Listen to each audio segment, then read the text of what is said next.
Donc ici, dans cet exercice, il n'y avait pas d'inconnu désigné. Donc c'est à vous de choisir l'inconnu. On sait qu'on a besoin de cette longueur pour pouvoir calculer l'aire du rectangle bleu. Donc on va l'appeler x. Du coup, mon rectangle bleu a pour r 3 fois x, longueur fois largeur, 3x. Pour le rectangle vert, problème, je n'ai toujours pas cette dimension-là. Alors certains d'entre vous l'avaient appelé y par exemple et m'avaient mis l'aire c'est 2 fois y. Bah, le problème c'est qu'avec deux inconnus, ça va sérieusement se compliquer pour vous. Donc, comment faire? Parce que j'aimerais avoir une seule lettre, la lettre x, et pas deux lettres. Alors il y en a qui ont trouvé comment faire. Émilie? On fait 2 fois, entre parenthèses, 16 fois moins x par exemple. Oui, cette longueur-là, en fait, elle fait 16 moins x. Hein, parce qu'ici, j'ai 16 en tout. Et ici, j'ai ce petit morceau-là qui fait x. Donc, pour calculer ce morceau-là, ça fait 16 moins x. Si je prends des nombres, par exemple, si ça fait 2 cm, vous savez que ça va mesurer combien? 14 cm. Si lui, il fait 6 cm, là, j'ai combien de centimètres? 10, parce que je fais 16 moins 6. Ok? Donc, 16 moins x pour cette longueur-là. Du coup, l'aire du rectangle vert mesure sa largeur, 2 fois sa longueur, 16 moins x. Je mets des parenthèses parce que la longueur, c'est 16 moins x. Mon équation, c'est que l'aire du bleu doit être égale à l'aire du vert, puisque dans le problème, on me demande pour quelle valeur de x les deux aires sont-elles égales. R du bleu égale R du vert, j'obtiens comme équation 3x égale 2 fois 16 moins x. Cette équation, elle est un peu plus difficile à résoudre. Donc, il faut qu'on trouve x. On va la faire ensemble parce qu'elle est un peu compliquée. Qu'est-ce qui vous embête là dans cette équation? Il y a un truc qui est un peu encombrant, dont il faudrait qu'on se débarrasse. Ruben.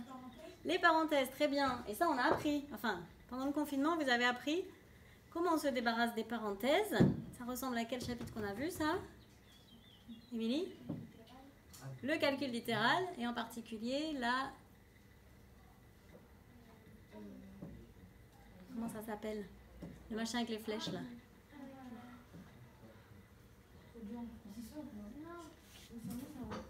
Ok. Non, c'est l'autre, la distributivité. Ici, on va distribuer le 2 sur 16 et sur x pour pouvoir se débarrasser des parenthèses. Donc, 3x, toujours à gauche, ça ne change pas. À droite, je suis la première flèche. Je vais faire 2 fois 16. Je vais détailler. Hein. Ensuite, je mets un moins entre les deux et je suis la deuxième flèche. 2 fois x. Je réduis ce qu'il y a à droite. 2 fois 16, ça fait 32. Et 2 fois x, 2x. Et maintenant, ça y est, je suis revenue sur une équation normale. Une qu'on sait résoudre en théorie. Regarde le tableau, vous copierez après. Comment on résout ça? Il faut regrouper tous les x du même côté. Comment je vais faire pour regrouper tous les x du même côté? Hugo? Non, on ne soustrait pas parce que c'était déjà moins 2x. Donc du coup, cette fois-ci, qu'est-ce qu'on fait? On rajoute 2x de chaque côté. On a réveillé Jolane. 2x, 2x. Je rajoute, voilà. Du coup, combien j'ai de x à gauche? On va finir là.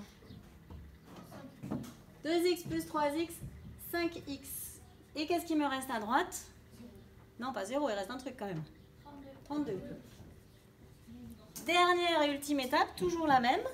Cette fois-ci, oui, Ruben?